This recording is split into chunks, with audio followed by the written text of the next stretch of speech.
This conversation is for men who are trying to figure life out while carrying expectations they never fully prepared for. A man is only measured by how he takes on responsibility, especially if you're the older son. That's just the way it's run. Because for many men, the pressure starts early. The pressure to be strong, to lead, to provide, to become example for others, even when you're still trying to find your own direction. It's a different thing growing up in a family where you're raised by your mother and then getting to be the role model for your siblings. But it's a different type of acceptance and leadership that you miss from your father's side. And also what comes from his personal opinions about you and where you're going with your life. Manhood isn't something most men are taught. It's something they are expected to grow into quietly, through responsibility, through pressure, through decisions that shape who they become. In this episode, we talk about what it really means to build yourself as a man, the weight of responsibility, the search for identity, the importance of creating a solid foundation, and the courage it takes to believe in yourself even when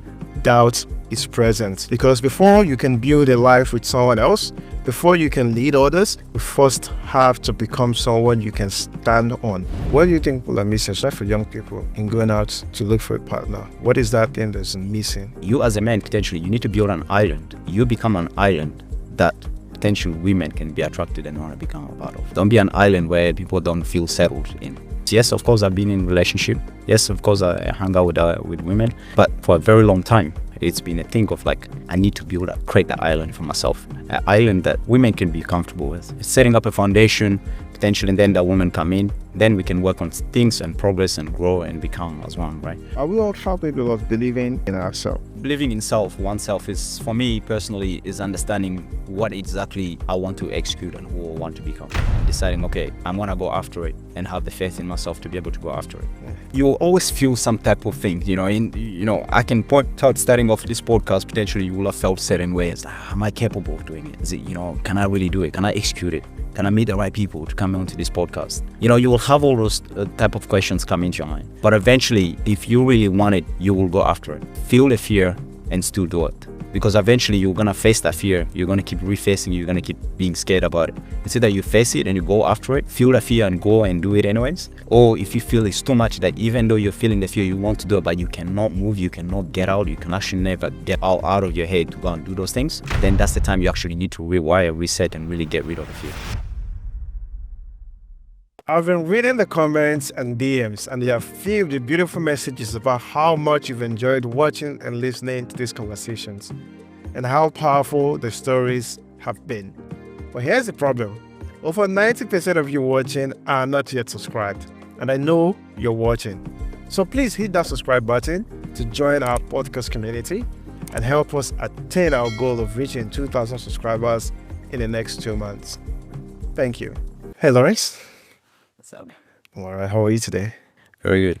For those in our audience that may not know you yet, don't know your work, in 30 seconds, tell us who you are and why someone should tune into this conversation. Well, my name is Lawrence Shuruma. I'm a former professional athlete, turned keynote speaker, motivational speaker, delivering workshops around mindset and personal development. So working with a lot of athletes and entrepreneurs in order to rewire their mindset, reset, and for them to go on to the next level. So a little bit of background, I'm the eldest. My mom is a single mom with 7 kids. So we've been in Australia now for a couple of years, and then managing to navigate that as the older son has been a role model that I'd never planned for, which I've managed to take on as something of a power for myself. What pressure did that bring to fall? All right, so were you being the first son of few siblings, 6 siblings? That would have come with quite a few pressure upon yourself, I guess, to help mom, but most importantly, to be the actual role model for these younger ones. Yeah. I mean, in any African home or, multicultural home, a man is only measured by how he takes on responsibility, especially if you're the older son. That's just the way it's run. At the age of 13, I was already potentially questioning where my dad will be potentially, all those things. But then it never really hit me to a point where we actually moved to Australia when we started going to high school, when I started to navigate around and trying to find my ways around, so that's where I actually started to feel the pressure of it, the impact it was placing on me, first of all, as as a son, and being a role model to my younger siblings, and also to be there for my mom as a support system. So that's where the pressure I felt. What relationship do you have with your dad? Well, my dad died before I was born, so I don't have a lot of connection to that. It's always something that has played a role in where I'm going and what I want to do, because somehow I've created an illusion, a face of him in all my life, even when I was playing football. So I could already see him and visualize him. So hence why I'm so much in the power of the mind, and how important is it that you can actually recreate it and you can play around it, because the mind does not really know what you're telling it, except what you're taking it through in the moment. So it can't think of two things at once. So I chose to play a big role of having my father and visualizing the support and what type of man he will be and what type of man he will want me to become. So What has it been like growing up without a father? And what was I hear you, not you probably didn't see him, but I believe your mom would have told you a bit about him. Okay. Now, what was it like growing up without him? And with the story you told about your dad, what did that do to you or for you? to be honest, I just know that my dad was, from the stories I've heard from my mom, it's mainly who he was as a person.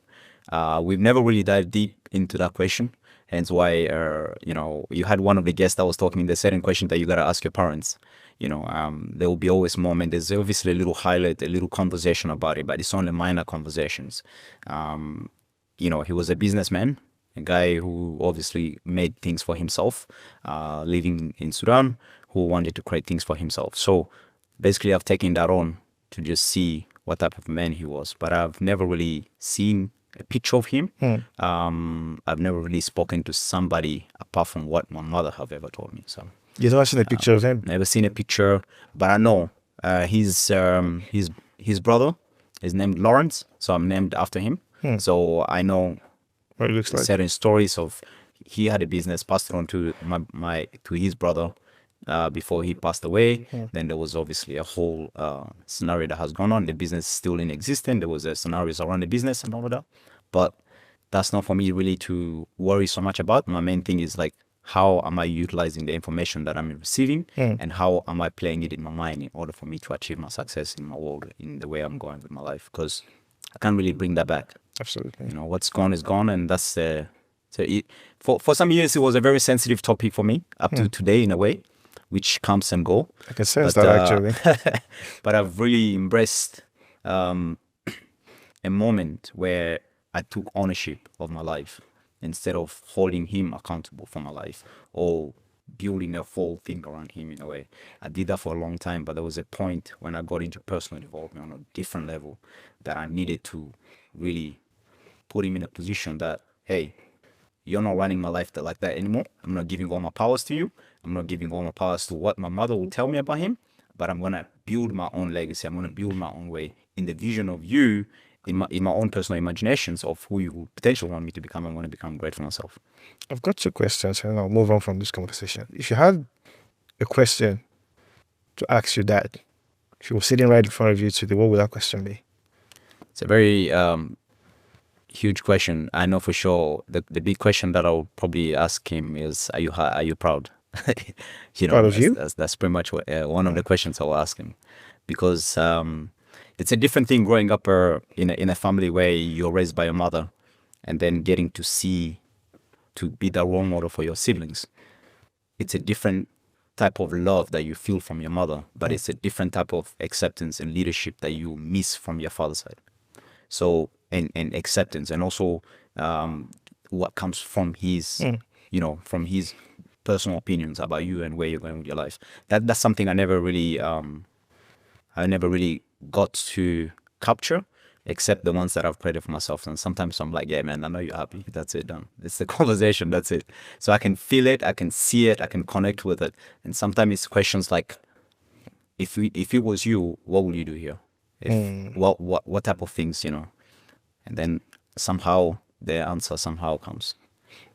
So I've had many conversations with previous guests around father, and for me particularly, my father pretty much was everything to me. Um, he is really the reason why I'm here today. He's no longer. He died a couple 2 years ago, and I really still miss him. But without him, life would have been so entirely different for me. He's the guy I saw that worked really hard. He was a civil servant, worked his ass off to ensure myself and my siblings will have the life we have today. And I'm eternally grateful to him. Listening to you now, not having met dad, do you bear any grudge? Did you think, yeah, you're huge now. Was Yeah. there any point where you felt this guy shouldn't have died? Why did he have to die? He should have stayed a bit longer.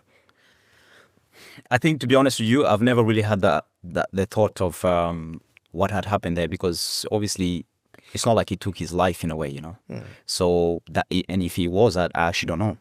But from what I know is he was sick. He passed away due to that. And I've heard other stories as well. But regardless, I've really never questioned that. I just know that he was a man of worth, who was best, who was a man of business, who wanted to do the best for himself. And then obviously he found my mom, and then he got married to my mom. So basically, from how much my mom talks about him, I do know that she holds a very high position for him as well. Especially being the first love for her, potentially living her life like that. So I don't have really any thought of questioning how he would have been, but the questions always come up: if he was here, how would my life be? What are some of the decisions I would have made? Potentially, maybe I will have the role model, the person I will have spoken to all the time about certain things that I want in my life, or certain ways I want to go with my journey. You will always have that, especially when you look at other kids with their, it was mainly at the early stages of my career as an athlete. Especially sometimes when you want to start a business and you're working on things on your own, and you're always beating your mind, you don't know who to go to, who to ask for advice, and those type of things, And then you question, if he was here with all the backups, then potentially maybe life would have been completely different. That was the main thing that came up all the time. But the healing process came in where I stopped to point fingers. I always do in my talks, and I always tell people, listen, stop pointing fingers to people, to all the problems and the things that has happened in your life, to blaming it as that it's the problem and the causes of of things that you're not having. For example, like if I'm continuously blaming him or making him as the reason why my life is this way, then obviously I'm giving all my powers to him.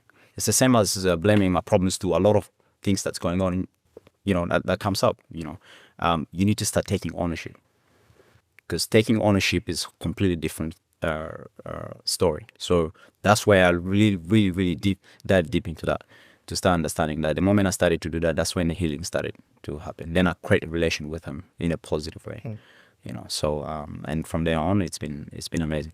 Absolutely. I don't really look back much. Absolutely. Thanks so much, Lawrence. Look, before we talk about belief and fear, take us back to, or go back a bit. So, Lawrence, before this confidence, before the speaking engagements and all this stuff, what version of you struggled the most with? All right. So now we've got Lawrence. Lawrence is here. He's going through a healing process. Lawrence speaks on stages now. And we had Lawrence before all of this. The Lawrence that didn't know his left from his right, struggled with, whatever he struggled with. How did this all start? Well, I've always believed in football. Sports was always my thing, I believe I was definitely going to play professional. It was always my thing. So I'll go to school, and then I'll step out of school, and I'll go after the game. Catch train, bus, walk, whatever I can do to get to training. So it doesn't matter whether we had food or not. Even coming to Australia, it was similar, the same story. As soon as we finish, we'll be north side, and we'll come all the way to south to play. And regardless of what it is, we'll always find our ways. We have to be there. That was my sort of like my happy place. That was the thing I wanted to do in order for me to say, hey, I've made it. I can take care of my family. I can do everything.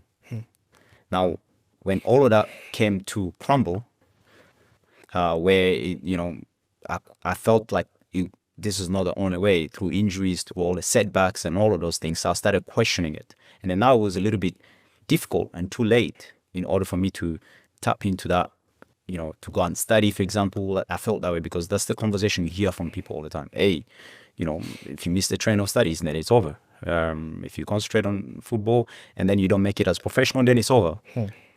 I had to change the narrative around and really find another alternative and say, hey, listen, man, I'm not going to I've invested so much time and effort and everything into this. There's no way I'm just going to allow that to slide. So I needed to go into another version of me, a new version of me. So that's right. The other Lawrence of being an athlete softly has to die. And then I have to reborn a new version of me, who was the public speaker, somebody who wanted to step out there. But the difficult aspect of it was the practice to get to that position where I wanted to be at. That was the hard part. Talk to me about your football career. Football is great. So here, representing Western Australia on multiple different levels, on a higher level, be part of Glory as well, Perth Glory.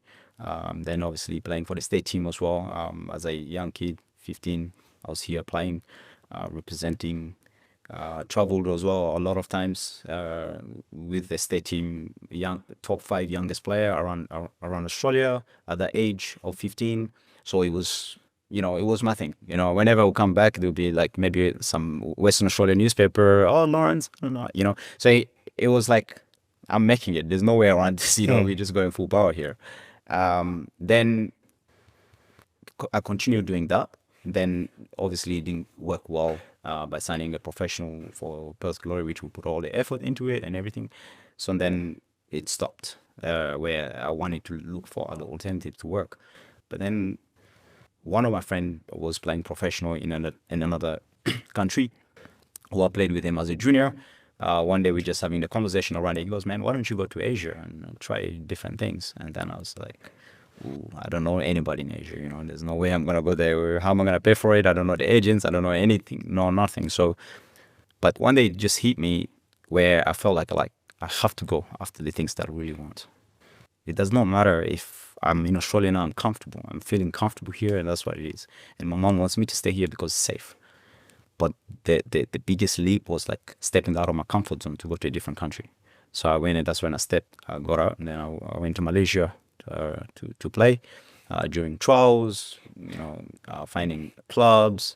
Then from Malaysia, and then went on to Cambodia to play, signed there as well, stayed there, and then the whole thing transformed. My whole perspective changed because I'm seeing life completely different to the life I'm seeing in Australia here.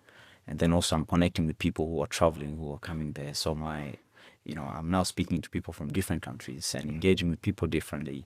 So that was a big transformation for me as a professional athlete, first of all. And also as an athlete, didn't have anything, coming on trial with no money, nothing, nobody to look back here for, to send me money if I was stuck. With, there's no support back here. So I gave it my all to become professional, then during that time as well. So from that career, that has led me to then coming back to Australia because I needed to come and check on my family. And then that's when I got injured, so I couldn't go back to play. What was the injury? I did my ACL. I tore my ACL. Then that process of injury started kicking in a lot. I started playing with local teams here, and then was not just giving me that satisfaction of being a professional athlete. Then I went on to Melbourne to play, which was great as well. Played in Tasmania as well. So there's a whole story of football, so I can give you all of it. It's just been it's been a lot of positive in terms of networking, in terms of meeting, in terms of personal growth as an athlete. Hence why the Lawrence Shuruma, who's now speaking to you right now here, has been born through the journey of becoming an athlete. I call it the underdog professional athlete. So nothing was handed to me by plate. Nothing was given to me, even though I will easily be settled. I remember in Cambodia, all the Nigerian boys will always call me, this guy, why is he here? You're a citizen, why are you here? Because the boys from Nigeria, Ghana, they will be happy to play football just if you give them a visa to play, because they just want to escape and be there. But for us, we were going to ask for big money. it's completely different yeah. competition. Yeah. So, and they will always question that, why don't you just come back to Australia? I had a good life here in terms of if you're here, you're getting paid potentially, even if you're not working, you'll get a little support, right? Yeah. But why is it that my mom wants me to be here? Why is it that I'm deciding not to go to another third world country to chase my dreams and chase my goals? So it was just the hunger in me and saying, I'm not going to just give it up so easily. So football has set that foundation then in order for me to become the person I am today as well. The story you shared is really deep. It's a story of, identity, one of, belief, Yeah. and one of course, fear as well. Fear of, what life would be for you if you don't take your chances. So I just, listening to you, my interpretation to all of this was, here's a young man, lives in Australia, apparently got a good life, but you wanted to take your chances, wanted to go out and see what's out there. And going out there give you the exposure you needed. And I listening to you, I felt that was where that transformation happened, where I've been here, I've seen life here, I've been to this other place and I've seen life here, and it gives you a better appreciation of life. Just talked about two similar incidents, two people, one from Australia, he's got citizenship in Australia, life is good, and we've got this other guy from Nigeria and Ghana and the rest of it. All they need is an escape. Yeah. But that is in your case, you have all of those, but there's purpose, I would say, to your own. Then it's not just about playing football, or it's much more than that. It's way deeper. It's never about the game. For me, it was never always about the game, because it was for me to create something for my family, to be able to, my family and my siblings and everyone, so that was the whole idea behind it. So, and up to today, it's always been that. I don't have a family for myself, like my wife or my kids, that I can hold that and say, hey, I'm doing it for my kids. Potentially you might do, you want to do for your kids or your grandkids. Mine one has always been my mom and setting the foundation for my younger siblings. And that when I see them at my events, or when they come to, when they're present, it's always rewarding for me. Or my younger brothers, like literally looking at me. Sometimes like I got boys, they could be easily ego among ourselves, but I've never seen that among us, my younger siblings. So we always have to have that. All of them are very talented guys, into music, some into writing poets, some of them are hardworking guys, and we just been raised to stay locked in, and a lot of them sometimes, bro, I really appreciate how you've carried yourself and what you've set up for ourselves in order for us to look up to you like that. And for me, that's a reward for me. So I feel happy. I was going to get to relationship later, but now we're here. We'll talk about it. Are you in a relationship? How has this affected your ability to find love? Are you in a relationship, first of all? No. So the whole idea behind it for me, and with love and relationship, is something. It's a very tricky one sometimes to capture. Knowing the kind of man I am and the person I am. Sometimes it comes over. Why is it? The question is always there. How come you don't have? Why you're not in a relationship? Why you don't have a girlfriend? And nobody has ever asked me these questions on a podcast before, because it's not something I really talk about a lot. I don't talk about like racism stuff. I don't really talk about relationship a lot. I don't really talk about things to do with religion as well. So much of. I have my own personal beliefs, but I do understand, since you brought out the relationship aspect of it, my life has been sort of a journey of self-identification, identify myself first of all, and then that space does not require a lot of people to come with you for a very long time. So I felt like I needed really to go really build myself up, find who Lawrence is before I can actually bring another person into it. So what I say to the people is like, you as a man, potentially you need to build an island. I was having this conversation with my brother the other day. You become an island that potential women can be attracted and want to become a part of. Don't be an island where people don't feel settled in. So for all my life, I'm unsettled. So why would I want to have another person there? I'm still searching for that thing that I'm really being. Otherwise, the healing process took over, the growth, setting myself up, whether it was I'm going to study, or I want to travel, or I want to decide in 2 weeks that I'm going somewhere. I didn't want to have to make a decision based on me and my partner in those moments.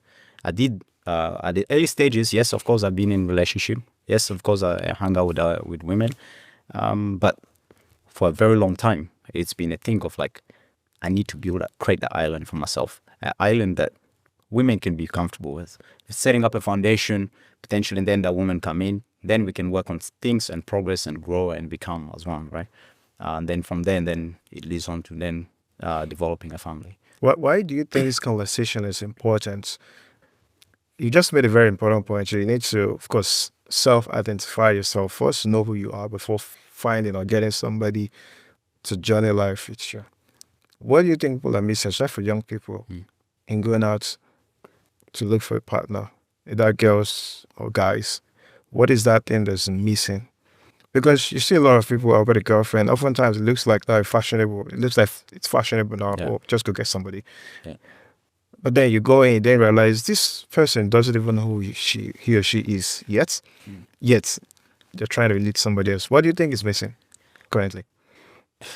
I think for me, everybody have their own perspective, right? So, every man potentially, it's either you're dating because of a certain pressure that's coming from friends or from family or something. And don't believe it or not, I do get that pressure as well. My mom is married. She's got 2 beautiful kids. My little brother have a baby.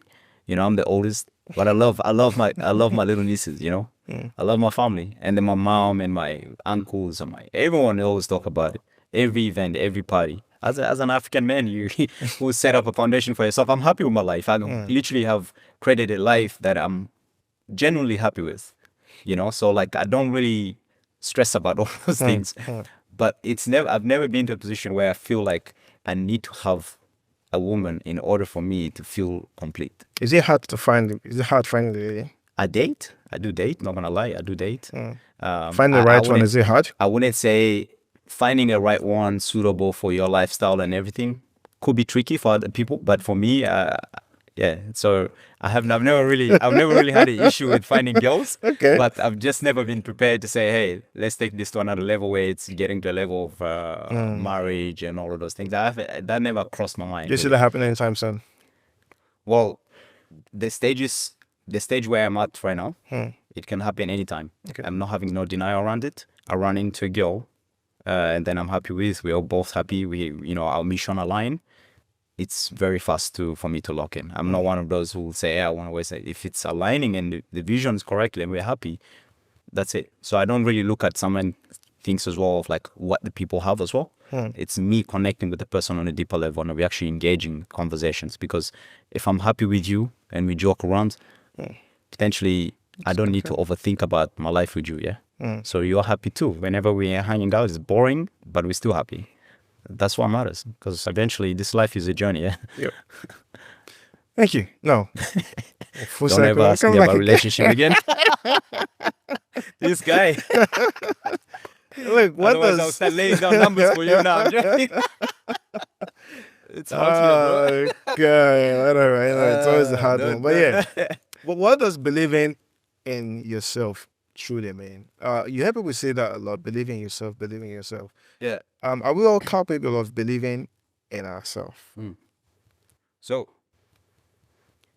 believing in oneself is, for me personally, is understanding what exactly I want to execute and who I want to become, and taking those necessary and deciding, okay, I'm gonna go after it, and have the faith in myself to be able to go after it. For a very long time, you'll always feel some type of thing, I can point out, starting off this podcast, potentially you will have felt certain ways. Am I capable of doing it? Really? Is it, can I really do it? Can I execute it? Can I meet the right people to come onto this podcast? You'll always have those type of, is it going to be financially worthy for me to do it? You will have all those type of questions come into your mind. But eventually you will, if you really want it, you will go after it. So for me, I just know for sure, feel the fear and still do it. It's for me, having that belief in myself, saying, hey, even if I don't have the belief in myself, but I'm knowing this is what I want, I'm gonna go after it. I'll start to talk about it, I'll start to share about it, I'll start to get engagement from it, then boom, I want to jump. How do we, or someone listening to this, build that belief? All right. Knowing fully well that this is something we're all born with. For many people, you have to learn it. And also, while preparing for this, something became apparent to me. While preparing for this podcast, this conversation, do my research on you and everything, became apparent to me that fear is learned. We're not born afraid. If you see a kid, Yeah. they run towards fire before knowing that could burn them.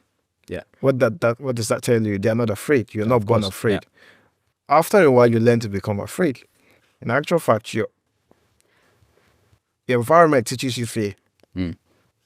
Now, for belief, likewise, nobody's born believing in themselves. The environment conditions you to not believe in yourself. I guess for every individual, you then start learning how to believe in yourself. Yeah. But then what does learning how to believe in yourself entail? What does that process look like? For me, you obviously first need to identify like what it is that you really want. What are some of the things that you believe in yourself, that you're worth, you believe in, what you want to achieve. So, and then for me personally, like, in order for you to take that specific steps, it's like, okay, this is what I want. And then you need to start identifying, if you're afraid to do it, where's that fear coming from? If you identify where that fear is coming from, what's the cause of it? When was the first time you experienced the fear? So if you really know, then you will just identify that, hey, this fear is it that important for you? Are you ready to really overcome that fear to go on to become the person that you want to become? If the answer is no, this is me actually coaching. If the answer is really no, then you're not really ready, prepared to go after it in that way. Because eventually you're going to face that fear. You're going to keep refacing it. You're going to keep being scared about it. It's either you face it and you go after it, feel the fear and go and do it anyways. Or if you feel it's too much that even though you're feeling the fear, you want to do it, but you cannot move, you cannot get out, you can actually never get out of your comfort zone, out of your head to go and do those things, then that's the time you actually need to rewire, reset, and really get rid of the fear. What does rewire, reset, and does it involve finding supports? Or it's something that I teach in my coaching classes, where we get reset, rewire, and rise. So where you just get to identify exactly what it is that you want, or where the problem is coming from that's stopping you from becoming the person that you are. And then because that's overload of things that you've learned over the years, like you said, it's a learned thing. So since you've learned that, there's a way we need to identify it. And a majority of the time, it's just majority of events that has happened in our lives that has crippled you and that has stopped you from becoming the person that you want to become. So we go back, all the way back into the past, and potentially it can even go up to the position of you before you were born. You can be born with these things. I know we say that, hey, fear is a learned skills. When we were born, then we go through. When kids were born, they don't have all the fears. They will eventually cripple into your life somehow. As you're going on with your life. Yeah, at the early stages you don't, but there's some kids as well that are afraid. If you throw them up in the air, they're scared, and they're little kids. Where's the fear coming from? Potentially passed on by mom or by somebody in the family, right? So over the timeline, they will experience things as well. Then that will cripple them by the words that's coming from them, from their family, by friends, by work colleagues, or by the things they're watching. So we have to go back there and we have to reset, rewire the mind, be aware of that fear. Then we have to go now and get rid of it, or be build friendly connection with it. So then that way, if we ever feel it again, we know what to do. We know where it's coming from. We have now understanding of it. Then we're just going to go, I've felt this fear before. I know exactly where it's coming from. There's no need for me to hold myself onto it. I'm just going to go because now I know what it is. But if you don't know, you don't know. I'm going to ask you this. What are the key happenings, events in people's life? You've had conversations with many people out this year. You coached quite a few people as well. Yeah. You've mentored quite a few people. Can you walk me through key events in people's life that you would have experienced, you have seen or heard, that led them through this process? Fear, unbelief in themselves, and fear and unbelief in themselves, making them think they can't do this, too scared to take action, courage, go on, and all that stuff. What are the key Well, it's stories, right? It's stories, or it's actually impactful moments of pain, for example, right?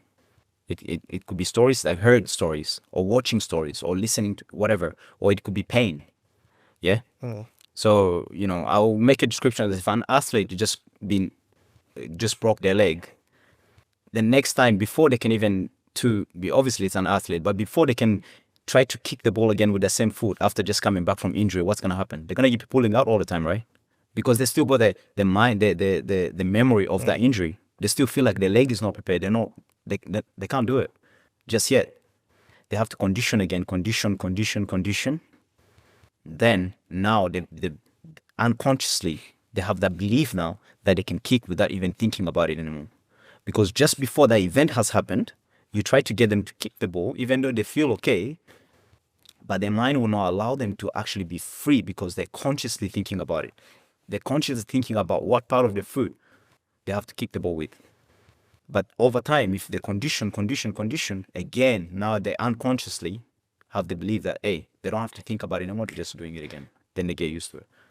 So we all have that aspect of, so a lot of things come as the sexual abuse, the women not feeling comfortable to even be with the men properly because they have that anxiety around men. That's a problem. So if you have to sit with them again and say, hey, when was the last, and now another man coming into the life who's been affected by the traumas that she's faced over the time, or they've faced, right? Now you're going to have to sit down with them and say, hey, where potentially this is coming from, and are you prepared to overcome it? Because now it's going to affect your next relationship that you're going to have, but it's not your fault really. And it's not the person's fault, but now you're treating the person as the event that you've experienced in the past. So you need to learn to figure those things out. Same thing with business, where you heard it. Your broke dad will tell you, hey, you can't do certain things over and over. We can't afford this. Hey, turn off the lights. Everything's going to go off because it's not possible. Where is this going? You're getting embedded with the mentality of a poor person over the years. So now when you want to go and take a bold action towards the business, towards the things, what's going to be running in your mind? It's not possible. You can't do it. Hey, kids, turn off the lights. We need to save money. But the dad never really explained to you what he's trying to do. It could come from your mom or your environment of your friends. They keep telling you, worthy, which I felt it. I've gone through it. You can't do certain things. My accent is too strong. You can't read and write. It's not possible. Or who are you going to become a motivational speaker? All of those things. My guy, I've stepped in front of all those things. I've crushed all of them. I've spoken in front of people. I've gone to private schools, spoken to countless of kids who will come in and say, oh my God, thanks for sharing this with me. I feel loved. Where did this all come from? It's a young boy, a young kid who came here, refugee, living a certain life. They went to a government school, learning to speak English from zero, all this is just built up, Why do you think people often project their insecurity? So these are your environments, most likely people around you telling you can't do this, you can't do that, you can't do that. And oftentimes it is your insecurity being projected towards you. Why are we humans wired that way? So because I can't do it, I don't think you can do it. They're doing it unconsciously. They don't even know. They don't even know. If you tell them, hey, that's your fear, they will tell you no. Literally, they don't know. They're doing it unconsciously. We are wired unconsciously, which is 95% of our behaviors. 95% of your behavior and your lifestyle and the life that you have right now is your mindset and your beliefs and everything that you know in your life to be where you are. And that can change very dramatically and can change very fast. Whether it's finances, whether it's physiques, whatever, it can change. But you will have to then, once you create that and have that belief in yourself and say, hey, it's possible, I want to change my life, you then need to continue conditioning it because you're quickly to go back to where you've been before. Because it's so been part of you for many years, right? So now you're trying to identify a new identity. So whenever your friends are telling you all these things, most time they're doing it out of love. They actually love you, but they just don't know that they actually affecting you with their own personal beliefs. So what are you passing on to me, my guy? You got something there. So I always have this where I listen to people, but really I know exactly where I'm going. And whenever those things come, especially me being very positive, I'm a very positive person. I like to stay as positive. I'm not saying that I don't have any fears and doubts. Not saying some days I don't feel positive. Hey, But I try to rewire my mind every single time I feel that fear. I try to question it. What are the effects of past failures? So we've gone through different phases in our life, some pleasant, some not so pleasant. And I'm you experience failure, all right, in certain areas of your life. What are the effects of past failure on our self-image? Well, what do you mean? Like, if you failed before, how does that affect your current state now? Your state of mind. How does that affect your state of mind, your image, your self-worth, how you see yourself? There's two ways around it. It's either you fail and you choose not to do it again, the same thing again. You fell and you go like, wait a minute, I've learned from this. This is what I learned from it. This is what I need to do differently, better. And you open up, you have that conversation positively about it. And you find different ways to go. It's just lessons, man. There's no failure. You know, people watching this potential or listening to this is just lessons. We are always just learning about ourselves, about things we're doing. The world is just a playground that we just need to keep learning about. And eventually you start something. Kudos, man. You've started it. You're amazing. That's amazing. You need to do it. Then if you fail, then you need to find what it is. Where did it go? Where did this come from? Now the problem is if you fail and you're stuck there, then obviously you need to reset, rewire, and then you need to rise again. That's where the whole core comes in. Really. Or sometimes people are just stuck on finances as well. That you make certain amount of money for the rest of you're always making that money. But the moment the money goes low a little bit, you go, hey, I'm getting broke. But there was a time in your life where $20 was the biggest dollars that you ever felt. And every time you have less than 20, you'll be like, Sheesh. Then you go to the position where you earn certain amount of money now and you're there for that long because you've now believe this is what you can make. Relax. You know? Finish up. Yeah, so to go to the next level in your business, in your career, in whatever it is that you're doing, is just saying, hey, this is where we've been, but next thing, we need to break through this, man.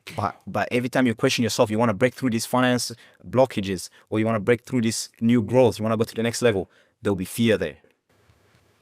Let's define fear. What is fear? It's just an illusion, man. That's just trying to keep you where you are, in your comfort for as long as. So it's not real. It's not real in a way, but it appears to be real, right? So you will just, because it's just like, I really want to jump in a way, but obviously common sense. Not telling you to jump off a cliff and then someone's like, my heart is big, I can't do it. This is a different story, yeah. But it's just like in terms of taking action, in terms of becoming your best self, in terms of doing things, and then you're afraid of people, for example, or starting business, and then say a lot of like, say for example, when I talk to athletes, former athletes, the thing that stopped them from going to start a business because they keep living in the identity of who they used to be, and they're afraid to start small. So if you're afraid to start small, why? Because you don't want people to point at you, hey, he's driving this car. This guy used to drive. I remember him. He's a big footballer. Now he's driving this car. We don't respect him like that no more. So this guy is afraid, even though he's dying, that he doesn't have any money, he's going to try to live up to that standard and that lifestyle. That's something in my life that I don't worry about so much. I jump according to what's happening now. If the situation happened that we're going a little bit slower, we're going to go a little bit slower. But with preparation that we're going slower to jump 4 or 5 steps. So you're living this life that, as a former athlete, it's the same thing. I could easily would have gone out there and be like, hey, we still want to pop those bottles every Saturdays. And then you're doing that, you're living up to the standard, but you're struggling really, and you start to hide your face, and then that's when the problem becomes. So that's one of the things. Is there any way fear could be, from your experience, are there ways we could utilize our fear positively? Yeah, of course. Because this is where I say it. In my coaching, so if I say something like, feel it but still do it, it's just, you're feeling anxious about a certain thing. There's an area in your life where that's coming from. So we're using it to advantage, to find the cause of that, or to do it because this is what my life needs right now. Do you get what I'm saying? So that's how you're using it to your advantage. First is showing you there's a part of you that's afraid, that you need to find what it is. So now it's telling your story. Hey, bro, hey, I want to become a mechanic. My guy, 5 years, change. Or 2 years. Oh, I do, this week. Now you need to find out what's the main cause of that really. You really want to do it, but the cause of it, is it the year or what is it? So having that type of positive conversation with yourself, where you're actually talking to yourself. Who benefits when you're afraid? Pardon? Who benefits from your fear? Who benefits from my fear? That's myself most times. Well, in that way, I think. So when I'm maybe other afraid, people- obviously I don't think I'm benefiting from it because that fear is hindering me from, preventing me from doing something. Yes, but the benefit of it is the one like I just mentioned. It's identifying that, okay, this is like for me in a coaching perspective.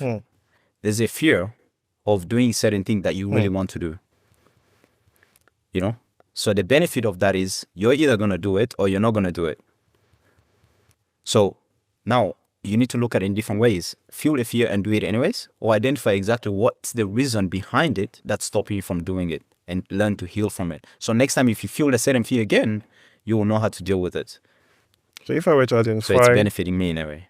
my fear, sorry to cut you. Yeah. If I were to identify my fear of jumping, Yeah. all right, and I based off of what you just said now, I found that I'm scared of jumping. I'm scared of heights. Yeah. I needed to go back to look at why am I afraid of this. Yes, of course. So I think it's more bigger than just that. I'm just giving an example. So That's just an if example. let's say for example your why, yeah. Yeah. So like you identify, okay, it's a must that I have to do this, Yes. right? But you're not able to do it because you're scared. But in your head, every single time you're thinking about it, you're like, man, I have to do this. It's two different stories. And then you gotta find the reason to why you're not doing it, but you want to do it. So you go find coaches, you go find mentors to get you over this because you really want to do this. This is the thing. A lot of people are dying due to the fact that they're not taking those actions and actually living creative because they're afraid to do those things that they want to do. Afraid to take those actions. We're here today because Emmanuel have thought of to start a podcast. Potentially, maybe he thought about it so fast and he did it, or he's been thinking about it over the years, but he's overcome his fears. He learned from watching other people. He then said, hear their stories, they felt the fear, they did it anyways, and he goes, I'm feeling the same fear these people are feeling. So why don't I just do it? Then why? Because you really wanted to do it. There's a reason behind this podcast. It's that transform people's lives, educate people on a different perspective. Eventually you've managed to overcome that because your why was so strong that the fear becomes so small. You've mentioned mentorship and coaches. What role do they play? I, for one, I do think sometimes it's a hit and miss stuff, especially if you end up with the wrong mentor or the wrong coach. But how do you then ensure you get the right coach? Yeah, we so identifying the right coaches. My style, my way of identifying coaches, because I had to find mentors for myself, and I've come across countless of mentors who are teaching me how to speak, public speaking, or even mastering the mind, and giving me the tools of the mind. And then I just needed to see how they present the workshop that I wanted, or how they talk when they're being mentors. So over the years I've attended sometimes maybe attending their free workshops that they do. So I get to actually feel the room, get to feel how they are as presenters, as mentors. Then obviously I start to decide to purchase their courses or invest into them. Mentorship is huge. To go to another level, you have to find somebody that has done it before in order for you to go to that level. A lot of people are afraid to invest into themselves. It's a huge investment. It's investments that's actually going to enable you not to waste so much time thinking, going over it. So we talk about fear. You meet a mentor who's going to just go, man, I was in that position you're in. It's nothing crazy. It's good that you're feeling that, but let's do it. And obviously, that's all you needed to pay $2,000 for. Then you're gone now. The next minute you are out there doing more than that $2,000 that you've paid. And then you will step back and you'll be like, man, that's all you did? And you charge me $2,000? Because the guy's been in this thing for years. He's mastered it to a point that he can even identify your weakness within seconds of just talking to him. So don't be afraid, man. That was the biggest thing for me before. I was like, I'm not trying to pay this thing. This is too much, man. Is there any way I can get more free stuff? But over the years, I realized, man, you need to go to the next level. I'm not trying to, if you don't want to go and study for 5 years, 6 years, pay for that mentorship and go get that thing going on for yourself really fast.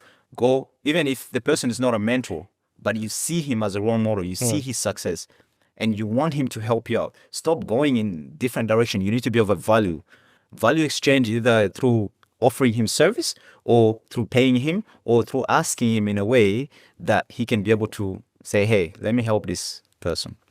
How do we find a mentor? Now, I ask this question because I have been in that shoe many times where, yes, I know I need a mentor or I need a coach, but how do I go about finding a coach? Most importantly, because within our community, so I speak within the African community, there are not many people personally I could say this guy can mentor me, because the journey I'm going through, I know so many people have gone through that journey. Yeah. So if you've got people in the audience like me that do think, look, I think I need one, how do I go about looking for one? What would you say to those people? So first of all, you get to identify exactly what you want to see in your life and in your career, or where you want to go. If you're a photographer, you can watch countless of YouTube videos, learning up yourself, learning everything, but you might not know the business aspect of it.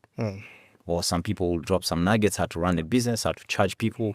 Potentially you need, sometime when you're not feeling like it, you need to be in a community that's going to support you and guide you to take you to the next level. Now, identify who in this industry, who's living that lifestyle, who's driving that car, who's doing those type of things, who's traveling the world, taking photos for the top end entrepreneurs, whatever.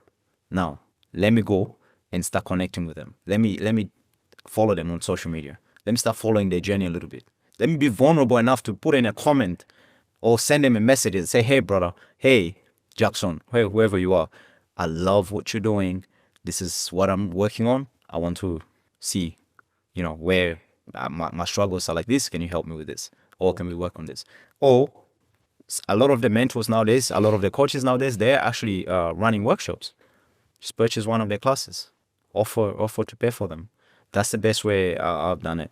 So mine one I've attended a lot of. For me, my steps was pretty much like I started to, first of all, attending seminars of the speakers that I really have interest in.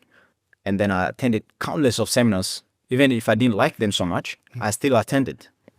But if I created the time to go attend workshops, seminars, events, listen to other speakers, how they're actually putting the words out there, how they're actually presenting, how they're doing their marketing. So then that way I started to then invest into them or learn from them that way. Another way I do it is actually, if let's say, for example, I see you, Emmanuel, and then I really like what you're doing. It's that brother to brother, we can find a way to support each other because we value exchange is not a problem. I can ask you or arrange a meeting or catch up with you for you to answer some questions that I need to ask you.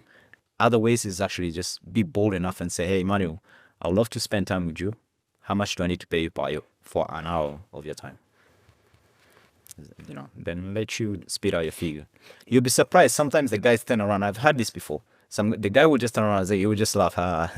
You know what? One day you are free, we can catch up for coffee. And it's free. But I offered him money, but he said it's free. I just take it. I think we need to be bold enough. Bold. Being bold enough to ask, because sometimes we assume they don't have the time, they're too busy. I can't pay for this. I can't do that. But if you really want it, God says you knock and it will open. Ask and you receive. If you don't ask, you're not going to get anything. No. So if you're watching this, I'm saying to you, ask, knock on those doors. If you need any mentor, if you see anyone online you like and you want to be mentored, go talk to them. Yes, it's a way. Yeah. It's literally the way. And up to today, it's the same. In collaboration. At this stage of my career right now and the things that I'm doing, it's more collaborations now. And then the higher mentors who are beyond. Yeah. So now we're going to a next level. It's like, okay, cool. Even before my event where I did my event, we had like about 60 people almost. And it was a charged event. It was my first ever speaking event that I put together. And we had people paying tickets to come in and listen to speak. How did that make you feel, though? Well, it was amazing. At the start, it was difficult. I was scared. But I had a great team around me. Shout out to Josephine and everyone, including Evie as well. Those girls were like pushing and saying, go, let's go. You're capable of doing this. Let's do it. You feel the fear and you do it anyway. You had people around you that's going to encourage you and get you to go. You will do it. So we had a great event. Testimonial was amazing. People were happy with it. And for the first, somebody would sit out and say, your first ever speaking event, and to be a success, it's amazing. Like for me, it was hard until like last minute. I literally cried because, I saw how difficult it was for somebody who just started speaking on a camera on Facebook randomly, just talking about mindset and everything, telling my story, to then now having my own personal event was scary and joyful and all of those above. I was gonna say to you, I myself, I've got an event I'm planning, and it's good to understand that feeling. I'll go this way. Now, I run a business, okay? For someone that's come from a family that nobody has ever run a business, I'm like the first in my whole family ever run a business. It's something I really want to do. That feeling of putting out a service and somebody paying for it, it's gold. Like, you don't know how I feel when I get people pay for my services online. Like, really, there's actually something here. Yeah. It feels like, yes, it's fulfilled. Yeah. It wires your mind and tells you you're worth much more than you think you are, and you can actually live life without living paycheck to paycheck. Now, going back to what I was saying earlier, being able to put together an event and someone pays for it, attends it to hear you speak, how does that actually make you feel? Because I'm going into that space now where in April, we're planning an event ourselves. We're doing live production of this, an audience participation where we'll call the Courage to Start. Yeah. Where we'll be producing all of this. We'll be in a venue and things like that. It's going to be a paid event. Oh, it's going to be in my amazing. head, I'm thinking, will anybody come to listen to me, pay to listen to me do all of this? It's still playing out in my head how that will work. The question I would say is, why not? Yeah. Why not? How did you feel, first of all? For me, I've done it. So like, I now know in a way that there's possibility around it. I run a football academy. We got academy. Yeah, we started off like small before with people coming. It's like, but then when we started, we got to the position where we got 50 kids, different locations. And then sometimes I'll walk into that pitch and then I'll look at the kids. I'm like, we started this from nothing. 3 kids, 2 kids, paying small amount, to a point that I can actually say, hey, I'm not doing one-on-one coaching. If you're going to do one-on-one coaching with me, this is how much I'm charging, and I'm not playing around with it. And that's it, cut, done. And then that was a whole different feeling. So the same perspective to personal development, completely different though. This is a kid here who didn't speak English, didn't know how to do nothing in a way, but also don't have any mentorship or anything, has to be different.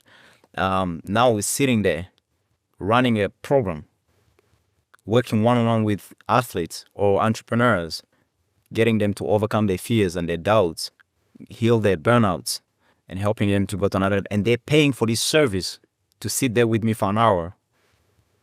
It's 2 different stories. So when we did this event, it was like, when we started seeing the tickets rolling in, the tickets started rolling in like maybe 2 days before the event. All these few weeks, we didn't advertise for so long. It was 3 weeks, man. It was under pressure, full power, to get those people into the room, because I tried to postpone mentally by myself. No, it's not gonna happen. It's not gonna happen. But when we took the action to actually do it, and we agreed, I didn't even know. Support came from everywhere, and then all of a sudden, I just realized, this thing I've been afraid of, there's nothing, my guy. Just do it, man. Courage. Then, bro. Then we start seeing, man, when we started seeing those people walking through that gate, the door, everything, and you just feel like, okay, we've done it. And then the testimonial afterwards, which we're going to post a video about it anyways. It was amazing. So now that's why for you, for the event that's coming, for sure, it's full power. And one thing I said, even as I told the girls, I said, listen, so at the point you go to, I was like, there was one point I was telling them, it doesn't matter if we have 10 people in the room, 5 people in the room. I'm prepared to deliver my workshop to those 5 people. I'm ready to do it. So when we start hitting those above that, I was like, aye. Let's go. Let's go, man. Let's go. We're not stopping now. Hey, we're not stopping. Thank you. Wow. The last 1 or 2 last questions. This is very important, for me to hear, and I believe for our audience as well. You've helped quite a lot of people. You've done mentorship. We've had conversation. what patterns have you seen that's repeated itself in each and every one of these people you've coached, you've mentored, you've spoken to? Just doubts about, whether they're good enough to do it. Or, when they feel some obstacles and it's not working out anymore, they don't know where to start, how to start.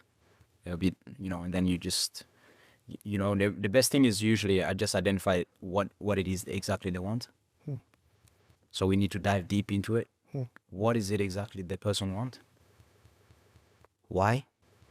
Why do they want it so bad? And we need to, on the scale of that, how bad you really want it. And the reason, because motivation is gonna die. Yeah. Dies so fast, man. Motivation come every minute and then it disappears. So once that motivation die, are you really gonna go about these things? What's that thing that's gonna keep you going? What's gonna light up your fire? What's gonna keep you motivated and driving, going, smashing those doors down, knocking those doors, asking questions, going to speak to random people, getting rejection. When you have a strong reason to why you want to do certain things, you will identify people who will come into your life that's gonna guide you to take you to that level, regardless of what you worry about. So a lot of the things that we've heard is just the fear, the unknown things they worry about, and so by just laying it down, usually people then go, it's not too bad like that. So this is why I want to do it.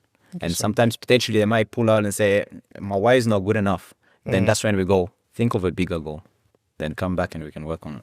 Aim for the sky, aim for the sun. When you hit the moon, you will say, what do you say? Aim for the sun, hit the moon. This is what they say, Yeah, it's true, man. You gotta, because your becoming is through the process of that goal. Yeah. When you aim so big, the process of it is the one that's actually building you. Yeah. I want to be a world keynote speaker. I want to be able to fill up the rooms. So it's so big that for me to do these small events in Perth shouldn't be a big problem. Yeah. So whenever I used to tell athletes sometimes, so I tell some of the young athletes sometimes, I say, listen, man, I know you want to become a professional football player. You need to smash and destroy the current league that you're in. That it's, you need to aim for the biggest one, the top one. One of my youngest players that I work with right now, I've been working with him for a few years now.